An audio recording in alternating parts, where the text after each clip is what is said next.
ओम शांति। अॼु जा महावाक्य आहिनि। कर्मनि जी अति गुह्य गति। 3-5-77 जा महावाक्य आहिनि। बाप दादा बेहद जी अनादि अविनाशी ड्रामा जी सीन जे अंदरि विशेष कहिड़ी सीन ॾिसी हर्षाईंदा आहिनि। बाप दादा बेहद जी अनादि अविनाशी ड्रामा जी सीन जे अंदरि विशेष कहिड़ी सीन ॾिसी करे हर्षाईंदा आहिनि ॼाणंदा आहियो। वर्तमान समय बाप दादा ब्रह्मणनि जी लीला विचित्र ऐं हर्षाइण वारी ॾिसनि था। जीअं ॿार चईंदा आहिनि, हे प्रभु तुंहिंजी लीला अपरंपार। उहो बाबा बि चईंदा आहिनि ॿारनि जी लीला ॾाढी ई वंडरफुल आहे। वैराइटी लीला कंदा आहिनि ॿार।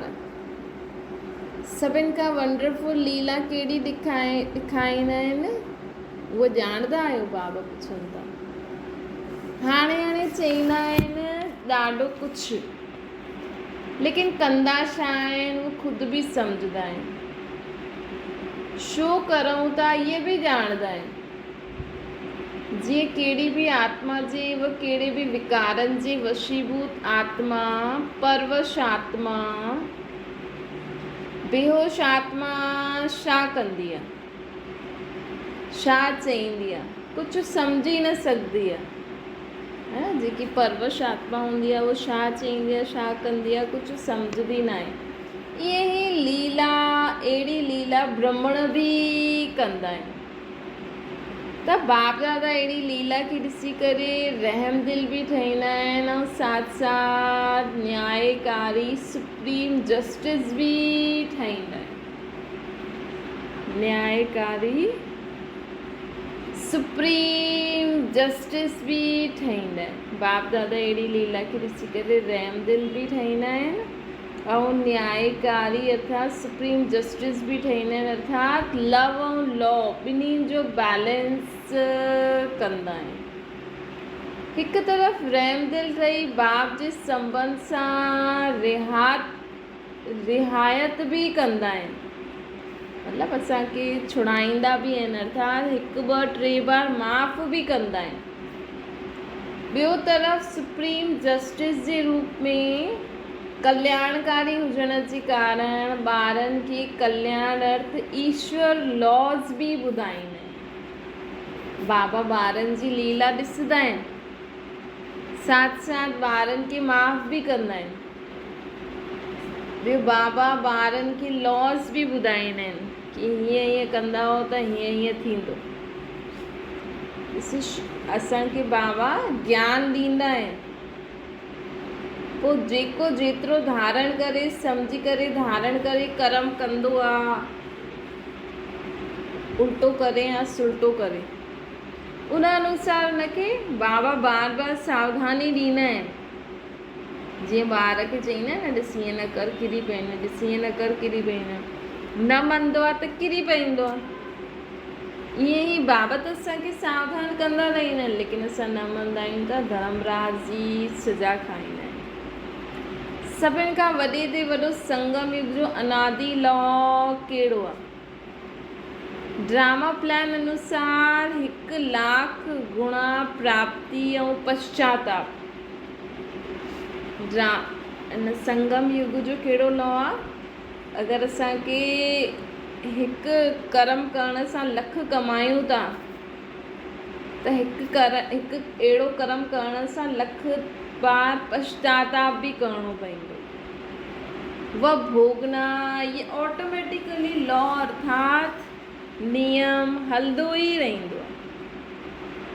बाप खे स्थूल रीति रस्म मुआफ़िक चइण करिणो न पवंदो आहे कि हिन कर्म जो इहो वठिणो आहे, वह हिन कर्म जी ये सजा आहे।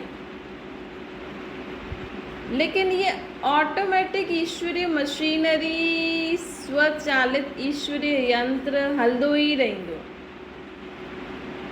जे मशीनरी खे कोई बार ॼाणे न सघंदो आहे। हिन करे ॻायल आहे कर्मनि जी गुह्य गति। इन करे ॻायल आहे कर्मनि जी गुह्य गति।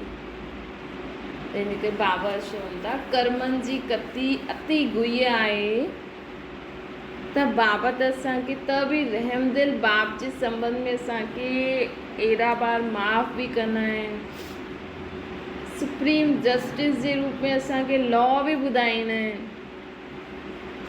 त बि अगरि असां सावधान न थींदासीं त हिकु जो लख गुणा प्राप्ति बि आहे त पश्चाताप बि आहे। बाप खे ॼाणे वरितो, पाए वरितो, उहो वरसो बि पाए वरितो। ब्राह्मण परिवार जे अंदरि ब्राह्मण बि स्वयं खे मञी वरितो आहे। ब्रह्म कुमार कुमारी जो टाइटल बि लॻी वियो। ईश्वर सेवार्थ निमित्त बि ठही विया आहियूं। सहज राजयोगी बि कहलायूं था। ईश्वर सेवार्थ निमित्त बि ठही विया आहियूं। सहज राजयोगी बि कहलायूं था। प्राप्ति जे अनुभव बि करण लॻी आहियूं। ईश्वर नशो प्राप्ति जो नशो बि चढ़ण लॻी वियो आहे। प्रालब्ध बि निशानो, प्रालब्ध जो निशानो बि ॾेखारे में ॾिए थो। लेकिन अॻियां छा थियो? असांखे बाबा जॾहिं खां असां ज्ञान वरितो आहे त ॾिसो बाबा चवनि था ॾिसो ॿारनि खे छा छा प्राप्ति थींदी आहे। असां ख़ुदि खे ब्रह्म कुमार कुमारियूं बि कहलायूं था।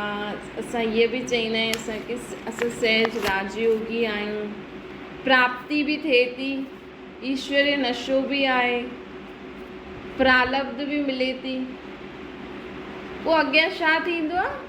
माया जी चैलेंज खे सफलतापूर्वक सामनो न करे पाईंदा आहिनि। माया जी वैराइटी रूपनि खे परखे न पाईंदा आहियो। हिन करे कोई माया खे बलवान ॾिसी दिलि शिकस्त थी वेंदा आहियो। ऐं छा असां विजयी ठही सघंदासीं? पोइ ईअं सोचंदा आहियूं भई असांखे एॾो बाबा प्राप्ति कराई अथई त एग्ज़ाम वठण लाइ माया खे त मोकिलंदो न। पर असां माया खे ॾिसी दिलि शिकस्त थी वञूं, सोचूं अरे इहो छा थियो, असां विजयी ठहींदासीं न ठहींदासीं। त जेके बि शक्तियूं आहिनि असांखे, जेका बि गुण आहिनि, जेकी बि बाबा श्रेष्ठ मत ॾिनी अथई उनखे कम में लॻायो। बाबा चवनि था त ॿार कम में न लॻाईंदा आहिनि त दिलि शिकस्त थी वेंदा आहिनि। सोचंदा आहिनि असां विजयी थी सघंदासीं न थी सघंदासीं। कोई सामनो कंदे कंदे कॾहिं हार कॾहिं जीत अनुभव कंदे थकिजी पईंदो आहे।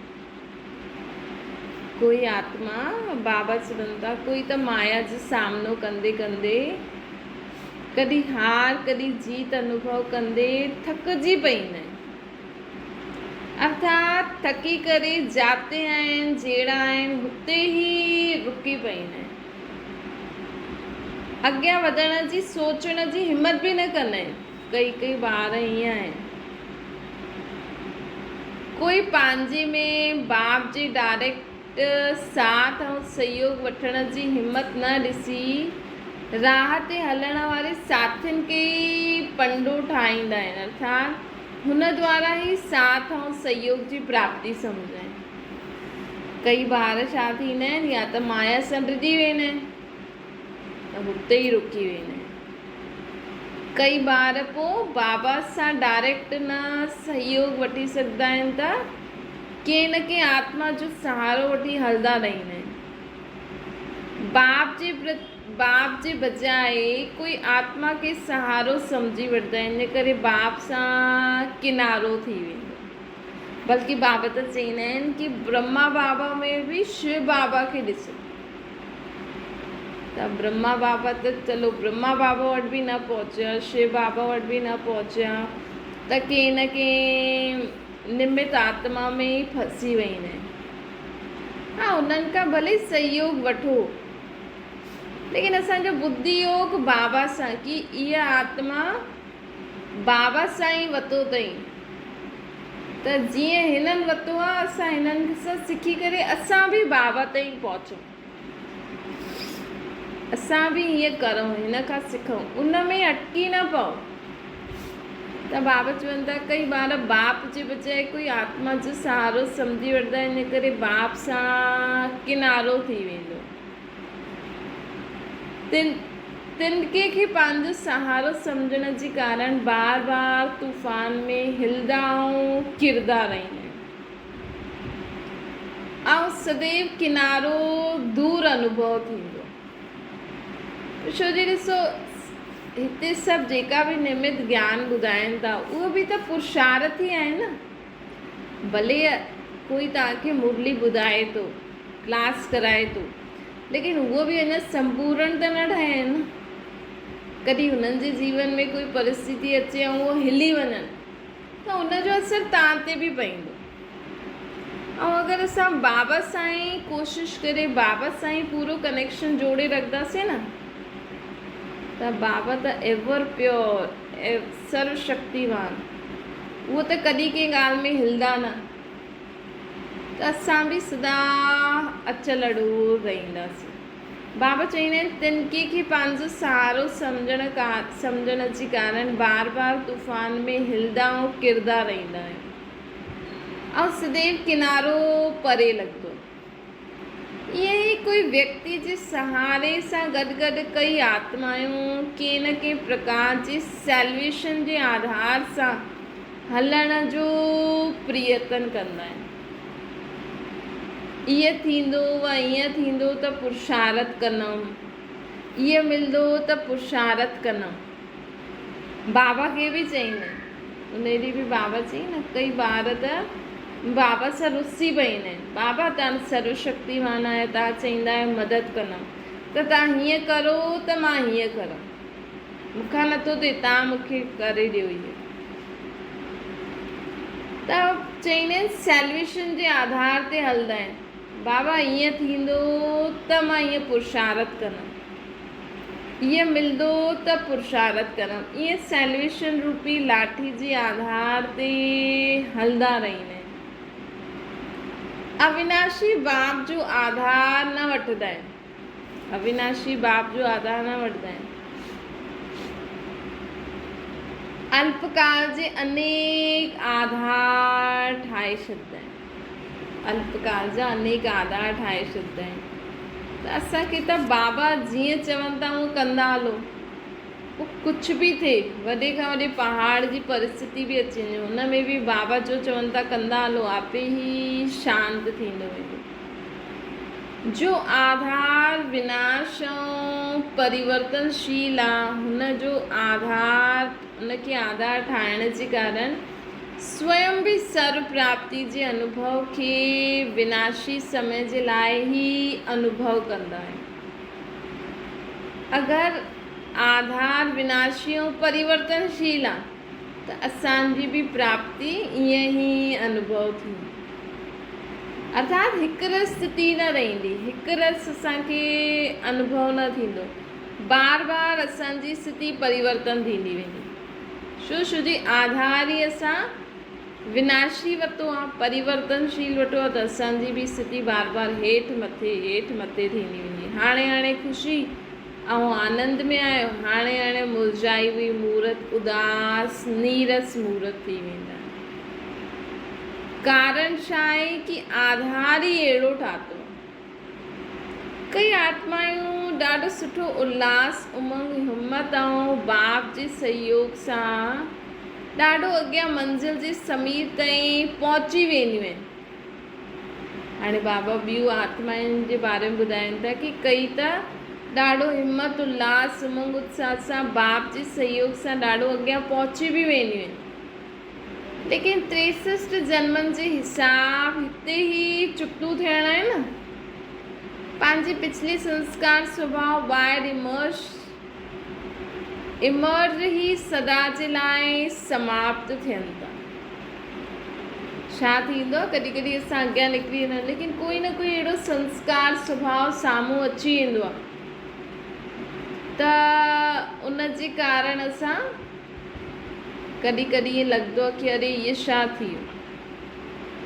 त हीअं सम्झो अगरि असांजो कॾहिं कॾहिं कोई सुभाउ संस्कार इमर्ज थिए थो, इहो त ई सदाकाल जे लाइ समाप्त थियण लाइ आयो आहे।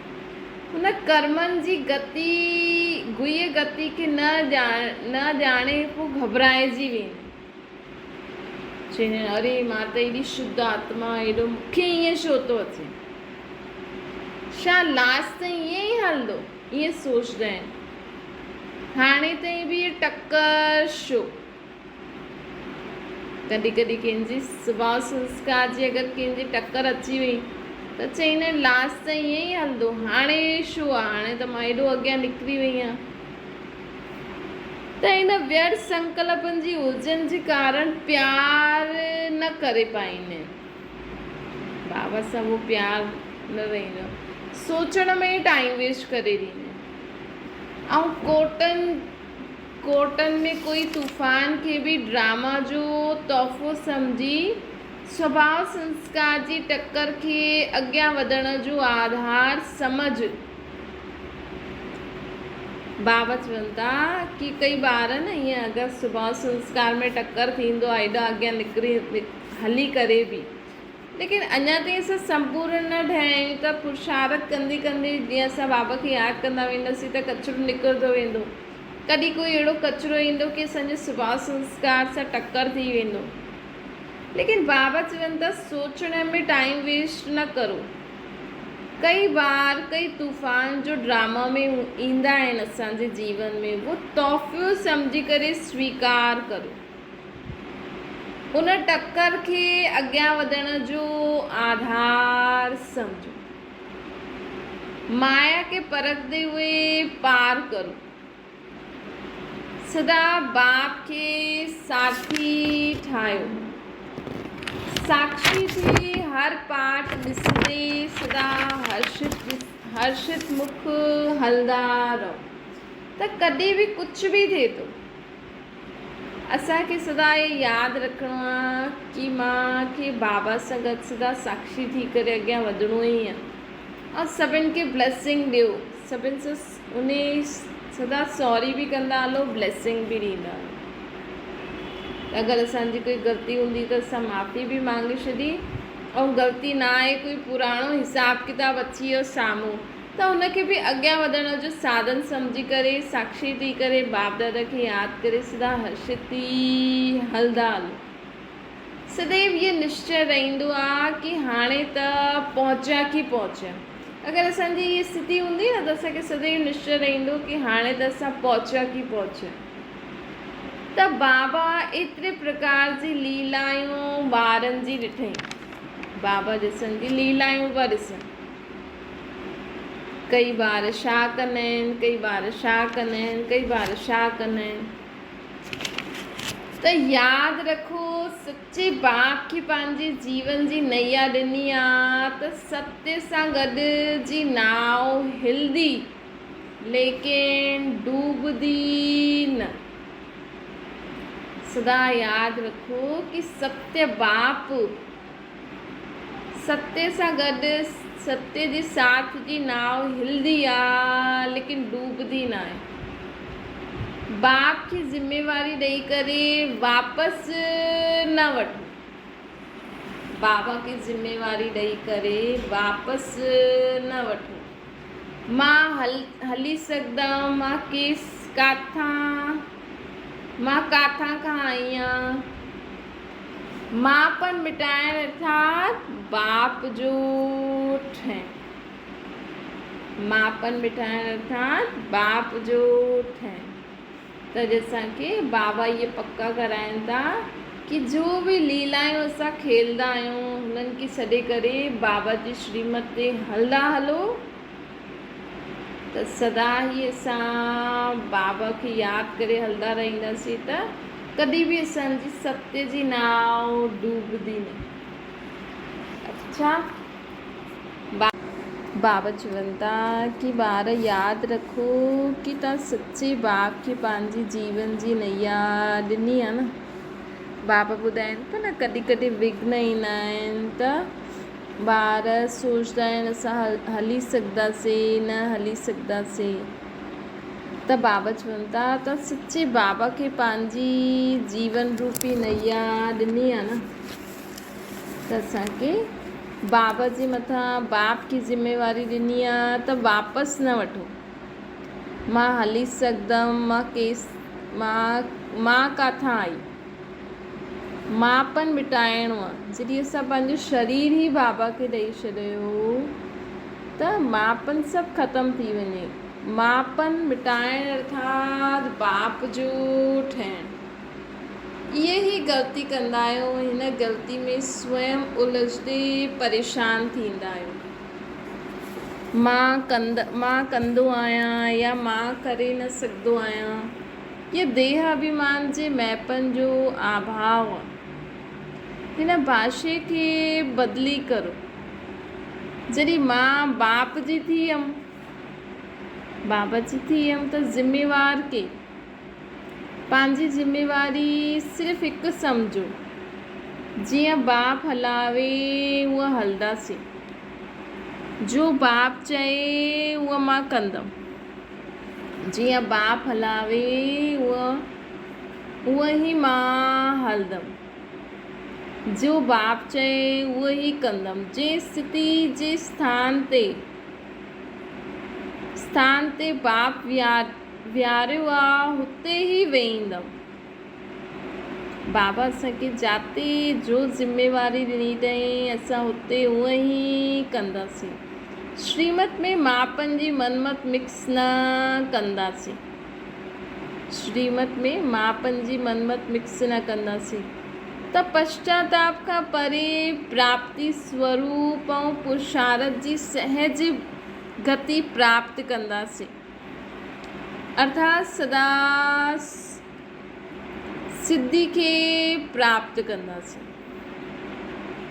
त असांखे छा करिणो आहे? कोई बि ॻाल्हि अची वञे, बाबा खे सभु कुझु ॾेई करे सभु ईअं ई सोचो, बाबा जी जो बाबा असांखे जीअं हलाईंदो, जो खाराईंदो, जो पाराईंदो, उन में ई असां ख़ुशि आहियूं। श्रीमत में मापन जी मनमत मिक्स न कंदासीं। अगरि असां श्रीमत में मापन मिक्स न कंदासीं त असां पश्चाताप खां परे सदा सिद्धि स्वरूप थी वेंदासीं। पंहिंजे खे उहो ॿियनि खे ॾिसी घबरायो न। बाबा चईंदा न हर हिक जी सर्कमस्टेंसिस पंहिंजी हूंदी आहे। असांजी कर्मनि जी गति कहिड़ी आहे हुन अनुसार बाबा असांखे कीअं हलाइनि था। बाबा जी साकार मुरली में कहिड़ा पॉइंट्स हूंदा आहिनि न, एॾा पॉइंट्स छो हूंदा आहिनि? छो जी बाबा जी हिकु ई मुरली पूरे विश्व में सभु ॿार ॿुधंदा आहिनि। त अॼु तव्हांजे जीवन में कोई ॻाल्हि आहे हुनजो उत्तर मुरली में आयो हूंदो, ॿिए जे जीवन में कहिड़ी ॻाल्हि आहे हुनजो उत्तर साकार सुबुह वारी मुरली में आयो हूंदो। त हमेशह मुरली एॾी योग जो थींदो आहे न, पहिरियों उहो इन करे ई थींदो आहे कि असां हुन योग में बाबा खे यादि करूं, मन जी सभु ॻाल्हियूं करूं, हुन अनुसार मुरली ॿुधो त तव्हांजो उत्तर तव्हांखे मिली वेंदो। पोइ हुन अनुसार पाण खे जीवन ॾिसणो आहे। ॿिए खे ॾिसी घबरायो न, छा थींदो, ईअं बि थींदो, आशा हिननि जो त एॾो सुठो थी वियो, मूंसां त थियो न, घबरायो न, लेकिन गहराई में वञो। छो कि वर्तमान अंतिम समय समीप अचण जे कारण हिकु तरफ़ अनेक प्रकार जे रहे हुए हिसाब किताब, स्वभाव संस्कार व ॿिए जा संबंध संपर्क द्वारा ॿाहिरि निकिरंदा, अर्थात अंतिम विदाई वठंदा असांखां। सभु असांजा हिसाब किताब, स्वभाव संस्कार ॿिए जे द्वारा ॿिया जे संबंध संपर्क द्वारा ॿाहिरि निकिरंदा। मतिलबु माण्हू असांजे संबंध संपर्क में ईंदा ऐं असांजा पुराणा स्वभाव संस्कार ॿाहिरि निकिरी पोइ विदाई वठी हली वेंदा। अंतिम विदाई वठण ईंदा त ॿाहिरि निकिरंदे हुए अनेक प्रकार जी मानसिक परीक्षाऊं रूपी बीमारियुनि खे ॾिसी घबरायो न। बाबा चवनि था सदा ख़ुशी में रहो, बाबा जो दिल गीत में ॻाईंदा रहो, लेकिन हाणे अति अंत जी निशानी सम्झो। कॾहिं कॾहिं कुझु ज़्यादा ई थींदो आहे न, त ॿियो ई बाबा खे यादि कंदा वेंदा करो, छो जी सम्झो कि हाणे न अति खां पोइ अंत थियणो ई आहे, त इहा निशानी आहे। ॿिए तरफ़ अंतिम समय समीप अचण जे कारण कर्मनि जी गति मशीनरी बि तेज़ रफ़्तार सां ॾेखारे में ॾींदी आहे। हिकु त असांजो सुभाउ संस्कार हिसाब किताब बि विदाई वठंदा। ॿियो बाबा चवनि था अंतिम समय समीप अचण जे कारण कर्मनि जी गति जी मशीनरी बि तेज़ थी वेंदी। कल्ह बाबा चई न हिकु जो पदम गुणा प्राप्ति बि आहे त ओतिरी सज़ा बि आहे। पहिरियों बाबा बाप समान माफ़ करे छॾंदा हुया, लेकिन हाणे असां जीअं जीअं पक्का थींदा वेंदासीं, बाबा असांखे चवनि था कि हाणे जीअं जीअं समय नज़दीक ईंदो वेंदो न परिवर्तन जो, त कर्मनि जी गति जी मशीनरी बि तेज़ थी वेंदी। हाणे अगरि असां एॾा पक्का थींदे हुए बि ग़लती कंदासीं न, ऐं असां ध्यानु न ॾींदासीं बाबा खे, ईअं न बाबा अंत ताईं असां सेम ग़लती कंदा रहूं, सॉरी चईंदा वञूं। हाणे असांखे ॾाढो ध्यानु सां रहणो आहे। हाणे असांखां ग़लती न थियणी खपे, न त पदम गुणा चुक्तू करिणो पवंदो। धर्मराज पुरी खां पहिरियों हिते ई कर्म ऐं हुनजी सज़ा जो ॾाढो साक्षात्कार हाणे बि थींदो, अॻियां हली करे बि थींदो, बाबा चईंदा आहिनि। ॿियो सत्य बाप सां गॾु सचा ॿार ठहो, सत्य स्थान जे निवासी ठहो। जरा बि असत्य कर्म कयो त प्रत्यक्ष दंड जी साक्षात्कार अनेक वंडरफुल रूप जा थींदा। सत्य बाप जा असां सचा ॿार केरु आहियूं? आत्मायूं आहियूं। असांजो सचो स्थान कहिड़ो आहे? बाबा चई न निराकारी रूप में परम धाम जा रहण वारा, साकारी रूप में हमेशह सम्झो मां मधुबन निवासी आहियां। जरा बि असत्य कर्म कयो त प्रत्यक्ष दंड जे साक्षात्कार अनेक वंडरफुल रूप में थींदा। ब्राह्मण परिवार व ब्राह्मणनि जी भूमि ते पांव ठहरी न सघंदो असांजो। अगरि असांखां ग़लती थींदी न त ब्राह्मण परिवार व ब्राह्मणनि जी भूमि ते पांव ठहरी न सघंदो। हर दाग स्पष्ट नज़र ईंदो।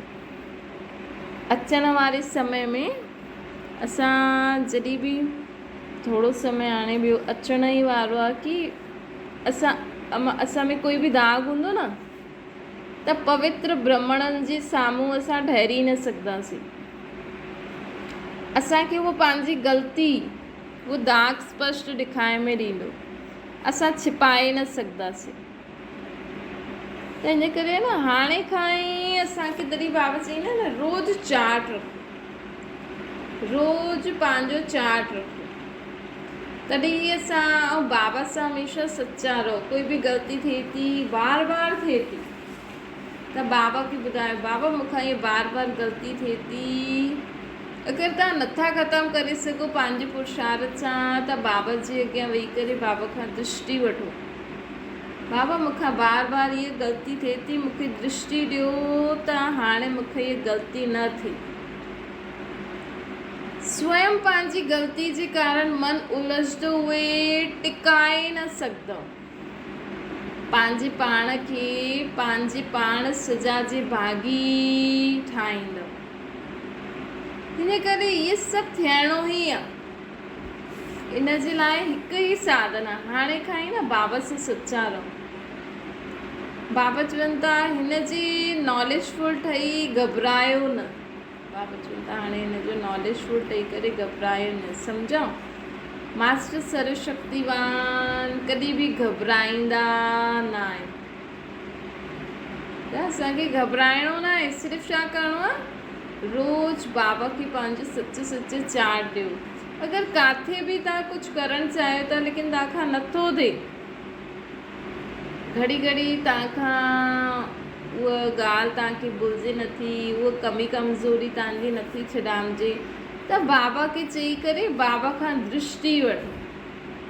अच्छा कर्मनि जी गति खे ॼाणण वारा, सदा हर सेकेंड हर संकल्प बाप जी श्रीमत प्रमाण हलण वारा, पंहिंजे जीवन जी ज़िम्मेवारी बाप जे हवाले करण वारा, हर सेकेंड हर संकल्प बाप जी श्रीमत प्रमाण हलण वारा, पंहिंजे जीवन जी ज़िम्मेवारी बाप जे हवाले करण वारा, सदा बाप जे सहारे के साम्हूं रखंदे हुए सर्व विघ्ननि सां किनारो करण वारा, बाप जे सहारे के साम्हूं रखंदे हुए सर्व विघ्ननि सां किनारो करण वारा, संपूर्ण स्थिति जे किनारे खे सदैव साम्हूं रखण वारा, संपूर्ण स्थिति जे किनारे खे सदैव साम्हूं रखण वारा, अहिड़ा हिम्मत उल्लास उमंग में सदा रहण वारा बाप दादा जो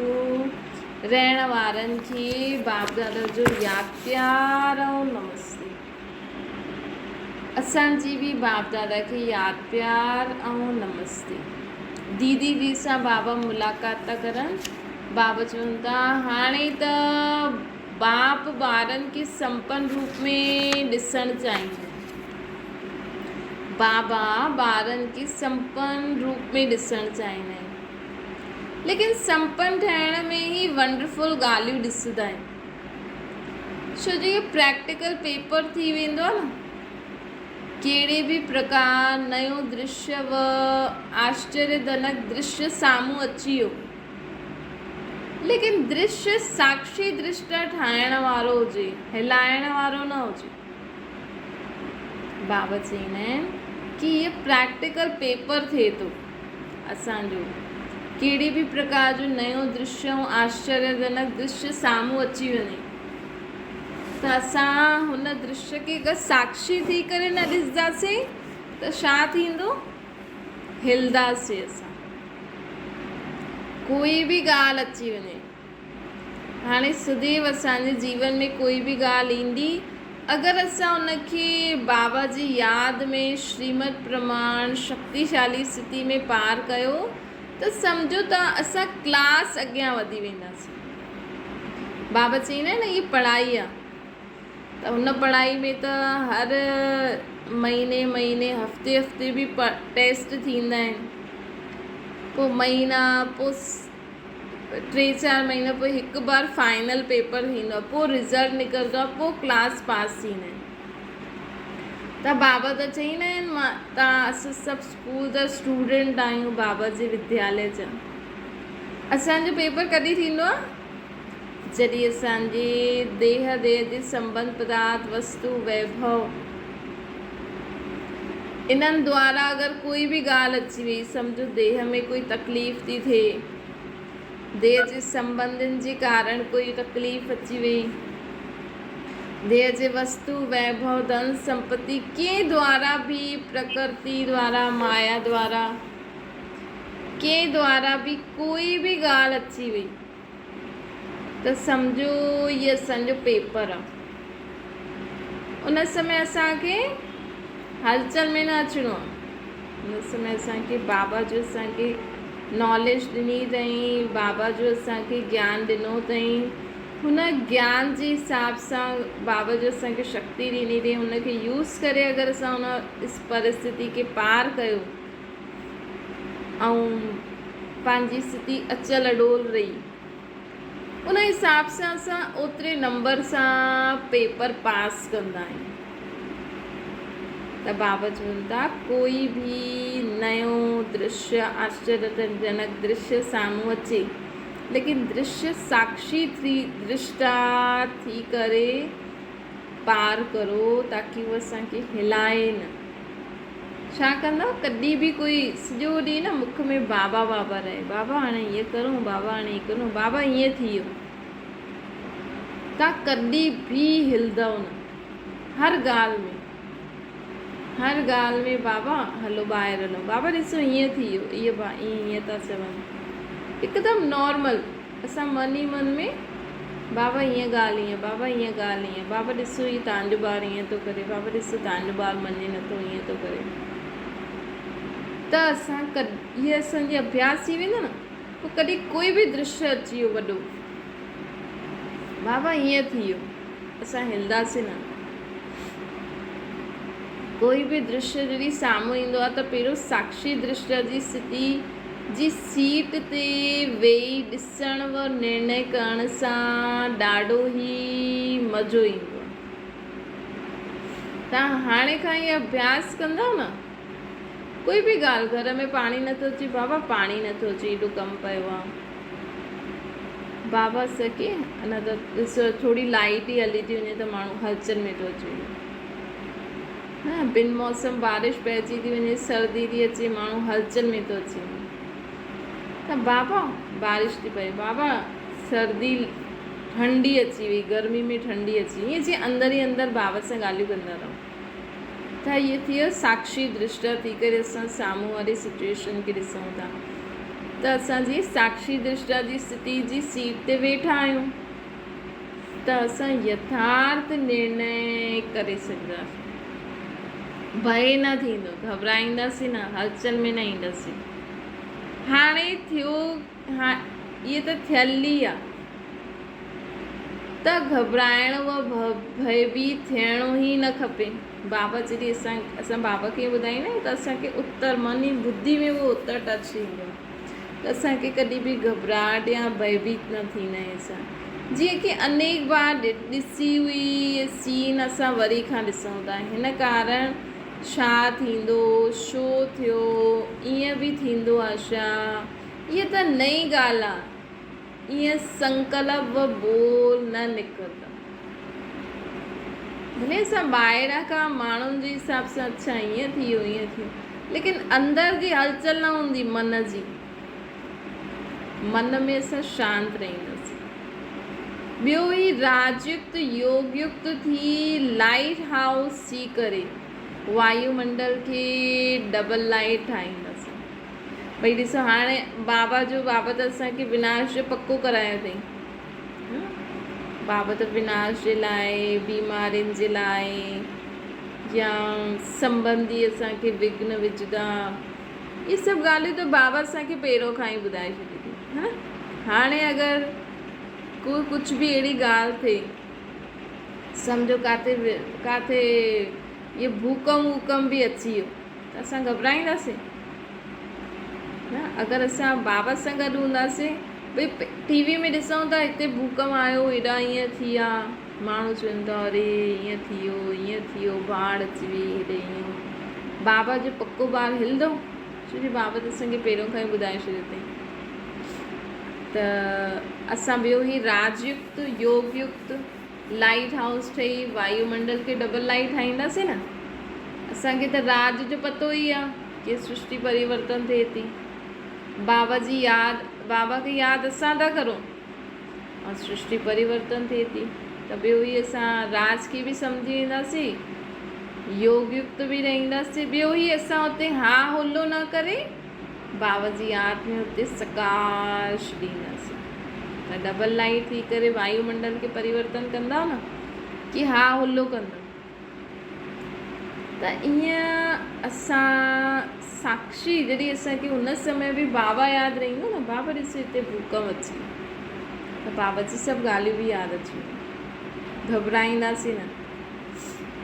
ईअं अनुभव थींदो आहे, कॾहिं थियो आहे हाणे त बाबा जो असां हेॾे समय खां ज्ञान ॿुधूं था, कोई अहिड़ी ॻाल्हि तव्हांजे जीवन में थी हुजे जंहिंमें माण्हू हा हुलो कंदा हुजनि ऐं तव्हां शांती सां अंदरि तव्हांखे कोई हा हुलो न आहे, ईअं लॻियो आहे कॾहिं कि असांखे त पहिरियों खां ई पतो आहे बाबा ईअं चए, त इन खे चइबो आहे राजयुक्त योगयुक्त लाइट हाउस थी करे। ॿियो ई असां उन्हनि खे सकाश ॾियूं, उन्हनि खे मदद करूं, बाबा जी शक्ति उन आत्माउनि खे बि ॾियूं ताकी उहे बि घबराइनि न, लाइट रहनि। इन खे चइबो आहे पहाड़ समान, पेपर राई जे समान अनुभव। जैसे पहिरियों कोई संबंधी शरीर छॾंदो हुयो त माण्हू चवंदो अरे शरीर छॾे ईअं त ॾाढी वॾी ॻाल्हि थी। हाणे अगरि असांजो कोई संबंधी, दैहिक संबंधी, बाबा सभु कुझु बाबा खे ई ॾेई छॾियो न, त चलो बाबा असांखे देह ॾिनी अथई, हिन जे संबंध जो बि कोई माण्हू हूंदो शरीर छॾे, त हाणे छा लॻंदो? आत्मश्री छॾे छॾी बसि। त इहे असांखे चेक करिणो आहे, मतिलबु असां में उहो परिवर्तन आयो आहे। हाणे अगरि कोई बीमार थी वञे, किथे लड़ाई झगड़ो थी वञे, किथे अगरि चवनि की इहे ॿई ठहींदियूं न आहिनि, नुंहंरियूं इहे ससु, असांखे लॻंदो भई हिननि जो हिसाबु किताबु हिन में असां टेंशन थोरी खणंदासीं। त ईअं असांखे पंहिंजी स्थिति खे चेक करो। अगरि असां हाणे लाइट रहंदा आहियूं, हर ॻाल्हि में टेंशन न वठंदा आहियूं, हा हलो न कंदा आहियूं, ईअं न सोचंदा आहियूं छा थींदो, अरे इहे त नुंहुं लड़नि थियूं, कीअं घरु हलंदो, छा थींदो। त मतिलबु अञा असांखे ॿियो योग करिणो आहे, ॿियो धारणा करणी आहे। त बाबा चवनि था अगरि असां लाइट रहंदा आहियूं त वॾी वॾी पहाड़ समान पेपर राई जे समान अनुभव थींदो न। कोई माण्हू असांजे साम्हूं लड़ंदा बि, छो लड़ंदा? उहो असांजो पेपर आहे। बाबा बि चेक कंदो उहो माण्हू लड़नि था त तव्हां टेंशन था करो या उन्हनि जे प्रति शुभकामना था करो कि इहे ॿई न लड़नि, हिन ॿिन्हिनि जो संस्कार स्वभाव मिली वञे, इहे शांती सां रहनि, सभिनि सां प्रेम सां रहनि। या असां सां ई कोई लड़े त असां उन लाइ बुरो सोचंदासीं। इहे असांजा पेपर आहिनि, इहे असांजा पेपर आहिनि जो असां बाबा असांखे सेखारींदा आहिनि न। बाबा बि ॾिसंदा आहिनि मुंहिंजो ॿार समय ते हिन ॻाल्हियुनि खे यूज़ करे थो, उन अनुसार असां क्लास अॻियां वधी वेंदासीं। त बाबा चवनि था कमज़ोर हूंदो त पहाड़ लॻंदी ॻाल्हियूं। किथे किथे थींदो आहे न, घर में सभु माण्हू अगरि ईअं ई चिलाईंदा रहनि, विढ़ंदा रहनि, त सोचो हिकु ज्ञानी हुजे घर में, उनजे लाइ त केॾा सारा पेपर आहिनि। लेकिन बाबा जी यादि में रहंदा हो त उन्हनि खे बि शुभकामना ॾेई किनारो करे कमल पुष्प समान रही करे पंहिंजो पुरुषार्थ कंदा हलो। इहे बि पेपर आहे। अगरि तव्हां घर गृहस्थी में अकेला ई ज्ञान में हलो था पक्की रीति, त तव्हां केॾो सुठो कमल जो फूल आहियो। त बाबा चवंदा आहिनि जेका कमज़ोर हूंदा आहिनि न, उन्हनि खे इहा ॻाल्हि पहाड़ जहिड़ी लॻंदी। मास्टर सर्वशक्तिवान खे त राई समान अनुभव थींदी। त असांखे चेक करिणो आहे। ईअं ई नंबरवार ठहींदा आहिनि न। नंबरवार कीअं ठहींदा? ज़्यादा ॿार त घर गृहस्थी में रही करे पुरुषार्थ करनि था न, त उन में नंबर कीअं ईंदो? ईअं ई त ईंदो। तव्हां केतिरो परफेक्ट कमल जो फूल ठहिया आहियो, जो प्रैक्टिकल कीचड़ में रही करे पुरुषार्थ करो था। प्रैक्टिकल पेपर पास करण जा ई नंबर ठहींदा आहिनि। प्रैक्टिकल पेपर त हिते ई आहे न, त हिन में पास करण में ई नंबर ठहींदा आहिनि। सिधे पेपर में नंबर मिलंदा आहिनि।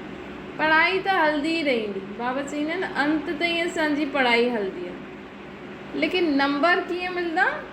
पेपर जे आधार ते। त अॼु बाबा जी शिक्षाउनि खे केतिरो असां जीवन में धारण करे अचल अॾोल हलूं था, उहो पेपर जे आधार ते असांजा नंबर मिलंदा। अगरि पेपर न त पोइ नंबर कीअं मिलंदा?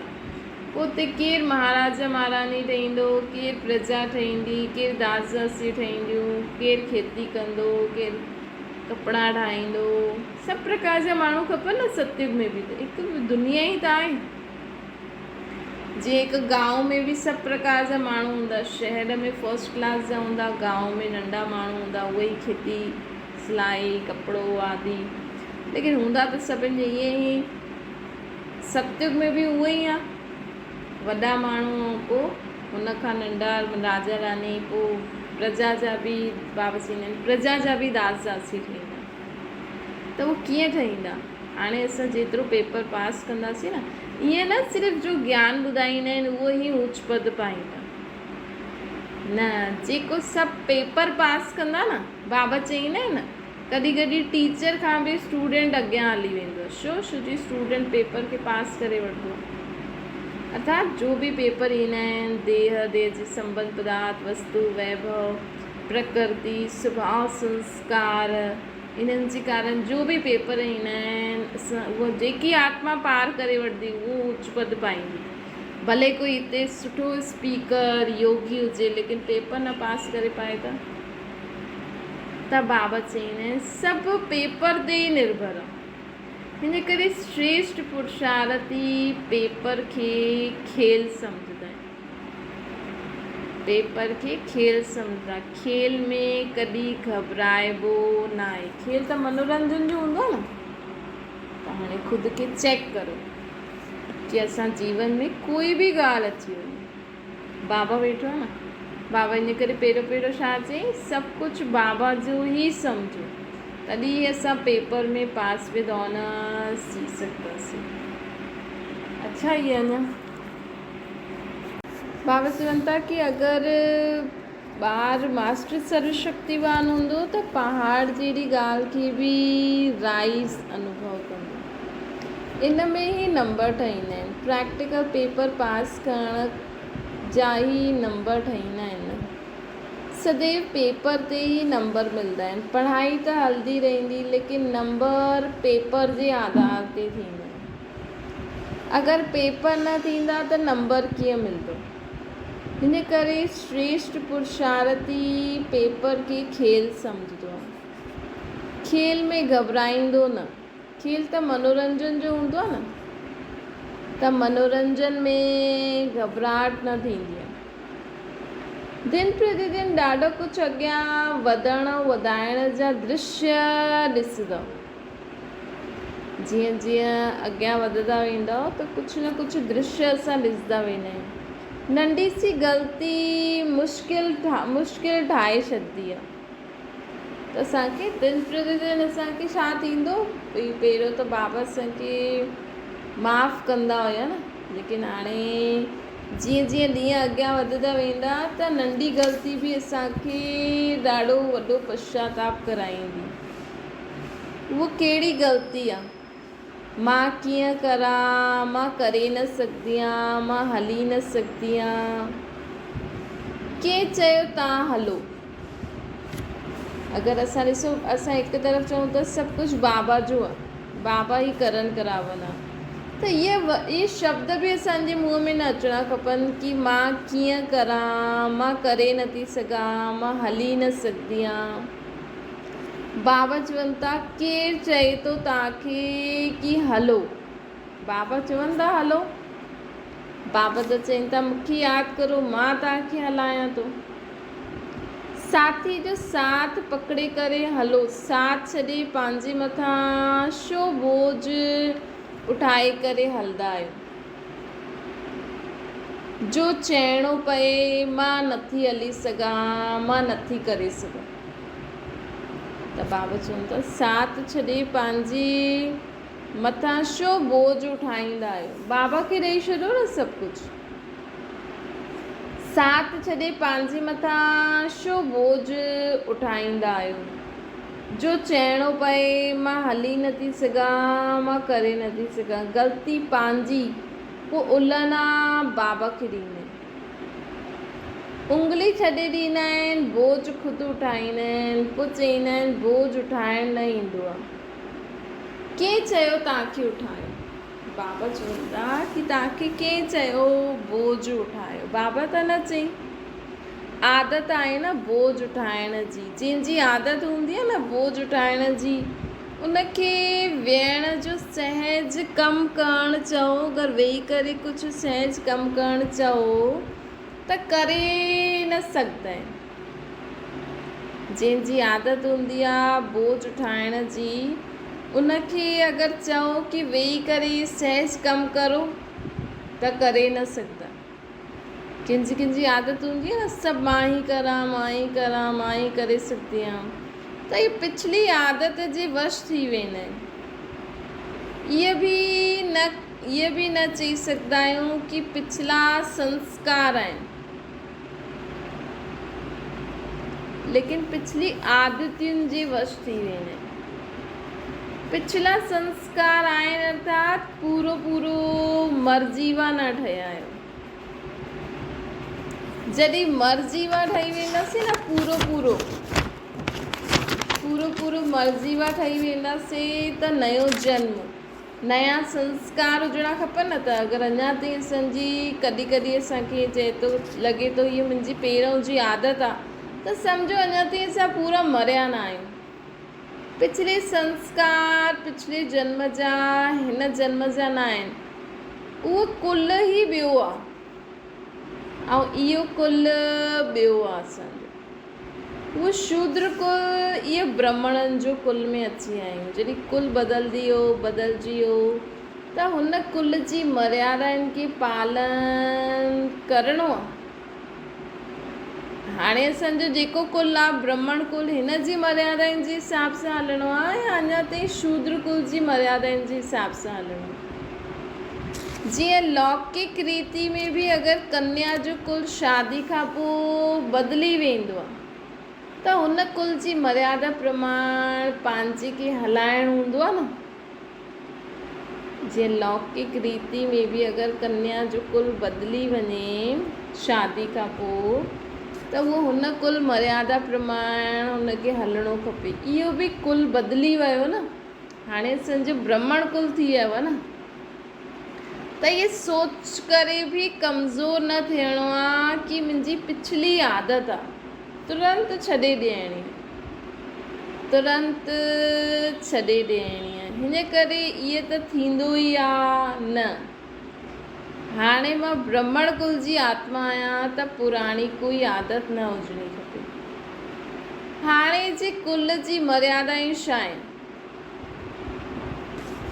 उन कुल जी प्रमाण इहा आहे न, मतिलबु पंहिंजे हाणे जे कुल जे हिसाब सां असांखे हर कर्म करिणो आहे। त सदा पंहिंजे कुल जी स्मृति में रहो कि हाणे मां कहिड़े कुल जी आत्मा आहियां, ब्राह्मण कुल जी आत्मा आहियां। त हाणे असांखे शूद्र कुल जे हिसाब सां न हलणो आहे। पार्टियुनि सां गॾु बाप दादा जी मुलाक़ात, शक्ति सेना व पांडव सेना ॿई ही माया खे परखंदे हुए हुनखे भॼाइण वारा आहियो न। घबराए करे रुकण वारा त न आहियो। शक्ति सेना पांडव सेना घबराए करे रुकण वारा त न आहियो। ईअं बि युद्ध करण वारा आहियो जो योद्धे हूंदा आहिनि न। उन्हनि जो स्लोगन हूंदो आहे हारणो व पुठियां लौटणो व रुकणो, इहे कमज़ोर जो कमु आहे। योद्धो अर्थात मरणो मारणु। त बाबा चवनि था ॾिसो दुनिया में हाणे असां केरु आहियूं, शक्ति सेना पांडव सेना आहियूं। त शक्ति सेना पांडव सेना छा कंदी आहे, माया खे परखंदी आहे, हुन ते विजय प्राप्त कंदी आहे। जीअं दुनिया में योद्धा चईंदा आहिनि न, असां कॾहिं बि कमज़ोर न थींदासीं, हारदासीं न, लौटदासीं न। ईअं ई हिते बि असांखे कॾहिं बि माया सां डिॼणो न आहे। तव्हां बि रूहानी योद्धा आहियो, रूहानी सेना में आहियो त रूहानी योद्धा बि डिॼंदा न आहिनि, पुठियां न हटंदा आहिनि, लेकिन अॻियां वधंदे सदा विजयी ठहींदा आहिनि। त विजयी ठहण वारा आहियो या घबराइण वारा आहियो। कॾहिं कॾहिं ॾाढो युद्ध करे थकी वेंदा आहियो या रोज़ रोज़ युद्ध करे अलबेला थी वेंदा आहियो। बाबा चवनि था कॾहिं कॾहिं युद्ध करे थकिजी पवंदा आहियो माया सां, या रोज़ रोज़ युद्ध करे अलबेला थी वेंदा आहियो। वैसे भी रोज़ रोज़ हिकु ई कार्य करणो हूंदो आहे त कई बार ईअं बि थींदो आहे, सोचंदा आहियूं ईअं त हलंदो ई रहंदो, केसि ताईं करो। इहा त सॼी ज़िंदगी जी ॻाल्हि आहे। रोज़ रोज़ अगरि कोई कमु कंदा आहिनि न त माण्हू सोचंदा आहिनि रोज़ रोज़ छा करो। इहा त सॼी ज़िंदगी जी ॻाल्हि थी वई, हिकु वर्ष जी त न आहे, लेकिन सॼी ज़िंदगी ई ईअं करिणो पवंदो। कई माण्हू सोचंदा आहिनि रोज़ रोज़ कोई कमु करिणो त चईंदो मां रोज़ रोज़ ईअं ई कंदी रहां छा बसि। त बाबा चईंदा आहिनि कि कई माण्हू ईअं सोचंदा आहिनि कि रोज़ रोज़ ई माया सां युद्ध कंदा रहूं, बसि ईअं ई कंदा रहूं। लेकिन बाबा असांखे पहिरियों बि चई न कि हाणे असां रास्ते ते हलूं था, तव्हां बाबा खे पंहिंजो साथी ठाहे करे हलंदा हलो, जो ॻाल्हि अचे थी हुनखे पार कंदा हलो। आख़िर त माया बि थकिजंदी। त बाबा चवनि था कि ॾिसो, सॼी ज़िंदगी खे अगरि 5000 वर्ष जी प्रारब्ध जे हिसाब सां ॾिसो त सेकेंड जी ॻाल्हि आहे। हाणे हिन थोरे से समय में असां पूरे 5000 साल जो वरसो था वठूं न। सेकेंड जी ॻाल्हि आहे या सॼी ज़िंदगी जी ॻाल्हि आहे? बेहद जे हिसाब सां ॾिसो त सेकेंड जी ॻाल्हि आहे। विशाल बुद्धि बेहद जे हिसाब सां ॾिसंदो त उहो कॾहिं बि थकंदो न। अॼु अगरि माण्हू थींदो आहे न, कंहिंजे हूंदो आहे साल में 1 महीनो कमाईंदा आहिनि, पोइ बाक़ी साल वेही करे खाईंदा आहिनि। कंहिंजी हूंदी आहे भई सीज़न साल में 1 बार ई ईंदी आहे। त बाबा अगरि उहे सोचनि कि अरे मां त बसि ये महीनो भर ईअं ई कमाईंदो ई रहंदमि, लेकिन उहो सोचो न भई मां हाणे हर 1 सेकेंड कमायां त पूरो साल वेही करे खाईंदमि। त बेहद जे हिसाब सां ॾिसो त सेकेंड जी ॻाल्हि आहे। विशाल बुद्धि बेहद जे हिसाब सां ॾिसंदा आहिनि, उहो कॾहिं थकंदा न। सॼे कल्प जे अंदरि पोणो भाग प्राप्ति आहे, ऐं इहे त लास्ट में गिरावट जो अनुभव थींदो आहे। भई कलयुग जे अंत में बि ॾिसो, अगरि तव्हां पंहिंजे हिन ब्रह्मण जन्म खां बि पहिरियों ॾिसो त तव्हांजो जीवन बाक़ियुनि खां त सुठो हुयो। त ही त बाबा चवनि था लास्ट में थोरो गिरावट जो अनुभव थियो, बाक़ी त सभु पूरो युग सुठी रीति पंहिंजो प्रारब्ध भोगी आहे न। हिन थोरे से समय जे आधार ते कल्प जो पोणो भाग्य प्राप्ति आहे। उन हिसाब सां ॾिसो त कुझु बि न आहे, इहे पुरुषार्थ कुझु बि न आहे। बेहद जो बाप बेहद जो वरसो आहे, त बुद्धि बि बेहद में रखो। हद जी ॻाल्हियूं सभु समाप्त करो। बाबा चवनि था सम्झो, जॾहिं कोई जे सहारे सां व कोई स्वयं असांखे साथ वठी हले त पोइ थकण जी त ॻाल्हि ई न आहे। बाप त यादि सां गॾु यादि जी गोदी में वठी था हलनि असांखे। बाबा त असांखे यादि जी गोदी में वठी था हलनि। पैदल कंदा ई छो आहियो, थकंदा आहियो न, त बसि बाबा खे यादि कंदा हलो ऐं हलंदा हलो सदा। ऐं साथ जी गोदी सां उतरंदा ई छो आहियो, जो चिलाईंदा आहियो छा करां, करिणो कुझु बि न आहे, पोइ बि थकंदा आहियो। छा करिणो आहे असांखे? बसि बाबा जी यादि में रही करे ई त हर कर्म करिणो आहे न, ॿियो कुझु थोरी चवनि बाबा। अगरि थकी वेंदा आहियो त बाबा चवनि था पंहिंजी बेसमझी आहे। पंहिंजो हट कंदा आहियो, जीअं बाल हट हूंदो आहे न, बाल हट करे करे पंहिंजी मथे हलंदो आहे। इन करे पंहिंजे पाण खे परेशान कंदा आहियो। ये बाल हट न करो। हाणे श्रीमत में अगरि मनमत मिक्स कंदा आहियो त ईअं मिक्स करण वारनि खे पोइ सज़ा बि मिलंदी आहे। इन करे अगरि तव्हांखे पुरुषार्थ में कमज़ोरी अचे थी या थको था त सम्झो असां किथे मनमत मिक्स था करूं, त पोइ मनमत मिक्स करण जे कारण असांखे पोइ सज़ा बि मिलंदी। सज़ा बाप न ॾींदा, लेकिन स्वयं खे सज़ा जे भागी ठाहे छॾींदा। ख़ुशी ऐं शक्ति गायब थी वेंदी। इहा ई सज़ा आहे असांजी। ख़ुशी ऐं शक्ति गायब थी वञे, इहा ई सज़ा आहे। जो जंहिंजे नज़दीक हूंदो आहे न, हुनजे संग जो रंग अवश्य लॻंदो आहे। जो जंहिंजे नज़दीक हूंदो आहे न, हुनजे संग जो रंग अवश्य लॻंदो आहे। अगरि बाप जे नज़दीक आहियो त हुनजे संग जो रंग अवश्य ई लॻंदो। जीअं बाप जो रूहानी रंग आहे त जो संग कंदा उनखे रूहानी रंग लॻंदो आहे। त असांखे बि सदा बाबा सां गॾु रहंदा न, त सदा ई रूहानी रंग लॻल रहंदो। हिकु ई संग हूंदो त हिकु ई रंग हूंदो। अगरि सर्वशक्तिवान बाप जो सदा संग आहे त माया असांखे कॾहिं बि मुरझाए न सघंदी आहे। त माया जी मुरझाहट असां वटि न अची सघंदी आहे। कनेक्शन आहे त करंट ईंदी रहंदी आहे। कनेक्शन आहे त करंट ईंदी रहंदी आहे। कनेक्शन आहे त करंट ईंदी वेंदी। कनेक्शन ठीकु हूंदो त ऑटोमेटिकली सर्व शक्तियुनि जी करंट असांखे मिलंदी रहंदी। जॾहिं सर्व शक्तियूं मिलंदी रहंदियूं त सदा हर्षित रहंदो। जॾहिं असांखे सर्व शक्तियूं मिलंदी रहंदियूं न त असां में हर्षितपन ईंदो। अगरि असां सदा हर्षित रहंदा आहियूं, ख़ुदि खे शक्तिशाली सम्झंदा आहियूं त सम्झो तव्हांजो बाबा सां गॾु कनेक्शन ठीकु आहे। बाबा जे ज्ञान में अगरि तव्हां सदा हर्षित रहंदा आहियो, शक्तिशाली रहंदा आहियो त सम्झो तव्हांजो बाबा सां कनेक्शन ठीकु आहे। जॾहिं सर्व शक्तियूं मिलंदी रहंदियूं त सदा हर्षित रहंदा। ग़म ई ख़तमु थी वेंदो। संगम जो समय आहे ई ख़ुशियुनि जो।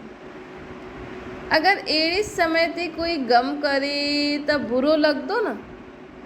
अगरि ख़ुशियुनि जे समय कोई ग़म करे त सुठो लॻंदो आहे। सम्झो घर में कोई ख़ुशी जो माहौल आहे, कोई माण्हू ग़म करे वेठो आहे, दुखी थी करे वेठो आहे, रोए थो त सभु चईंदसि न भई तूं ईअं न कर, हाणे असांजी ख़ुशी जो ॾींहुं आहे। त संगम युग मतिलबु ख़ुशियुनि जो ॾींहुं। हिन युग में बाबा आहिनि त असांखे हिन समय सदा ख़ुशियुनि में रहणो आहे, ग़म खां परे रहणो आहे। महावीर ऐं महावीरनी जी मुख्य निशानी छा हूंदी? वर्तमान समय जे प्रमाण महावीर जी निशानी आहे हर सेकेंड हर संकल्प में चढ़ती कला जो अनुभव कंदा। महावीर केरु हूंदी? जो हर सेकेंड हर संकल्प में चढ़ती कला जो अनुभव कंदा। अर्थात अॻियां उन्हनि जी प्रोग्रेस थींदी वञे। जो महावीर न, वो कोई सेकेंड व कोई संकल्प में उनजी चढ़ती कला थींदी, कोई में ठहरती कला थींदी। चढ़ती कला ऑटोमेटिकली सर्व जे प्रति भलो अर्थात कल्याण करण जी सेवा निमित ठाहे ॾींदो आहे। जंहिंजी चढ़ती कला हूंदी आहे उहो सदा ऑटोमेटिकली सर्व जे प्रति भलो अर्थात कल्याण करण जी सेवा निमित ठही वेंदो। अगरि तव्हांजी चढ़ती कला आहे त ऑटोमेटिकली तव्हां द्वारा ॿियनि जो भलो ज़रूरु थींदो। बाबा चवंदा आहिनि कि वाइब्रेशन वातावरण द्वारा बि कईअनि जो कल्याण करे सघंदा आहियूं। पंहिंजी वाइब्रेशन ऐं सम्झो कोई ज्ञान नथो ॿुधे या इंट्रस्ट नथो ॾेखारे त तव्हां उन्हनि जे लाइ शुभ संकल्प करो। इन द्वारा बि असांखे बसि कंहिं बि रीति माण्हुनि जो कल्याण करिणो आहे, भले उहा असांखे मान सम्मान ॾियनि न ॾियनि। इनखे चइबो आहे चढ़ती कला तेरे बाणे सर्व जो भलो। उहा अनेकनि खे रास्तो ॿुधाइण जे निमित ठही वेंदी। उन्हनि खे रुकण व थकण जी अनुभूति न थींदी आहे। उहो पंहिंजे जीवन में रुकंदा बि न आहिनि, थकंदा बि न आहिनि। उहो सदा ई अथक, सदा उमंग उत्साह में रहण वारा हूंदा। वो सदा ही अथक उमंग उत्साह में रहण वारा हूंदा। केरु? जो महावीर हूंदा न, वो कॾहिं थकदा न, हमेशह उमंग उत्साह में रहंदा। उन्हनि खे रुकण व थकण जी अनुभूति न हूंदी। मतिलबु ईअं आराम वग़ैरह त करिणो आहे, लेकिन असांजी आत्मा सदा बाबा खे यादि कंदी रहे। इहे ई यात्रा आहे। उहे सदा अथक ऐं उमंग उत्साह में रहण वारा हूंदा। उत्साह कॾहिं बि घटि न थी सघंदो आहे। इनखे चइबो आहे महावीर। त कुझु बि न करिणो, बसि असांखे बाबा खे यादि करे जो असांजी दिनचर्या आहे, जो असांजी मर्यादायूं आहिनि, जो असांखे बाबा चईंदा आहिनि, उहो बसि कंदा हलो। बसि काथे रुको न, हीअं न सोचो कि अॼु असांखां नथो पुॼे, अॼु मुरली नथा ॿुधूं, अॼु चलो बाबा खे सुबुह जो उथी करे यादि नथा करूं, चलो अॼु थोरो ॿाहिरां जो खाई था वठूं, ॾाढा ॾींहं थी विया, ईअं न करो। ये रुकणु मतिलबु, थकणु मतिलबु जो बाबा जी श्रीमत आहे, अगरि असां उनखे थोरो सो बि मन मत, चलो बाबा त चईंदा आहिनि न ॿाहिरां जी खाओ भले, लेकिन उहो उन्हनि जे लाइ आहे जो न करे सघंदा आहिनि, जो ॿाहिरि सेवा कंदा आहिनि न। तव्हां त घर में अगरि ठाहे सघंदा आहियो, जो ठाहे सघंदा आहियो ख़ुदि ठाहे करे खाओ। हा, लाचारी अगरि काॾे आयो ॿाहिरि सेवा करो था त तव्हां भले ई, उहो बि मशीन मेड बाबा चईंदा आहिनि, है न। त इहे असांखे इन सां असांजो ई फ़ाइदो आहे न। बाबा खे छा करिणो आहे, बाबा खे पंहिंजो नाम करिणो आहे छा? बाबा त असांजी उन्नति जे लाइ चवनि था न, ताकी असांजी आत्मा में शक्ति भरिजे, असां बाबा खां वरसो वठूं, ताकी असां पूरे 84 जन्म पंहिंजो जीवन सुठी रीति जी सघूं। त हाणे जी कमाई जीअं थींदा न सीज़न में, साल में हिकु बार माण्हू कोई कमाईंदो आहे, ॿियो साल सॼो ॾींहुं खाईंदो आहे, उहो ई असां पूरे हिकु 5000 साल जे कल्प में हिकु समय ई तक असां इहे बि महिनत न आहे, सिर्फ़ु बाबा खे यादि करे बाबा जी श्रीमत ते हलणो आहे बसि। हिन समय अगरि तव्हां बाबा जी श्रीमत हर सेकेंड हर संकल्प में फॉलो कई त हुन जे बदिले तव्हांखे पूरे 84 जन्म 5000 साल ताईं तव्हांजे जीवन में सुख शांति ख़ुशी रहंदी। ये त कलयुग जे अंत थोरो समय में असांखे ईअं थियो आहे, बाक़ी त बाबा चईंदा आहिनि न तव्हां ॾाढा जन्म सुखी रहिया आहियो। त उत्साह कॾहिं बि घटि न थिए, इनखे चइबो आहे महावीर। रुकण वारा घोड़े सवार, थकण वारा प्यादा, सदा हलण वारा हूंदा आहिनि महावीर। रुकणु मतिलबु पंहिंजी हिन बाबा जी श्रीमत खे न फॉलो करणु। थकणु मतिलबु कि अरे मां त बसि हाणे अॼु मूंखां नथो पुॼे, मां त अॼु मुरली नथी ॿुधां, अॼु ॾाढी निंड थी अचे। उनजी माया, उन्हनि खे माया कंहिं न कंहिं रूप में, उन्हनि जी माया जे कंहिं रूप में अख डुबी वेंदी आहे, जेका रुकी वेंदा आहिनि न, थकी वेंदा आहिनि। इहा आलस अलबेलोपन बि माया ई आहे न। और जेको सदा महावीर ईंदा आहिनि उन्हनि जी अख कॾहिं बि न डूबंदी, उनखे ॾिसंदा ई न, उहो माया खे कंहिं बि रूप में ॾिसंदे उहे बि न ॾिसंदा। महावीर अर्थात फुल नॉलेजफुल, फुल नॉलेज वारा कॾहिं फेल न थी सघंदा आहिनि। फेल तॾहिं थींदा आहिनि जॾहिं नॉलेज जो कोई पार्ट यादि न हूंदो आहे।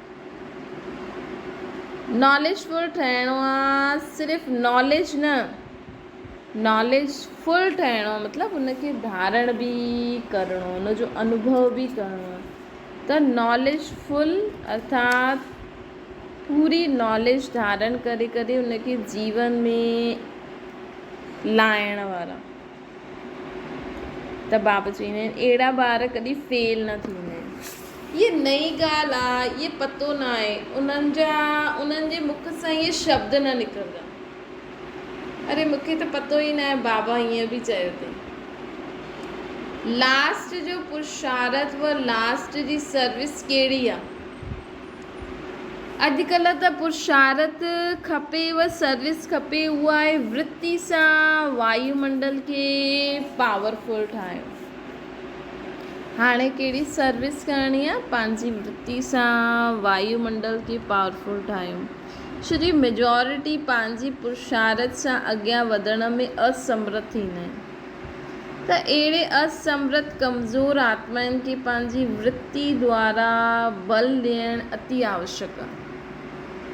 बाबा चवनि था अहिड़ी असमर्थ ऐं कमज़ोर आत्माउनि खे पंहिंजी वृत्ति द्वारा बल ॾियणु ॾाढो ई ज़रूरी आहे।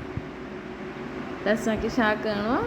सर्व जे लाइ कल्याणकारी सोच रखो।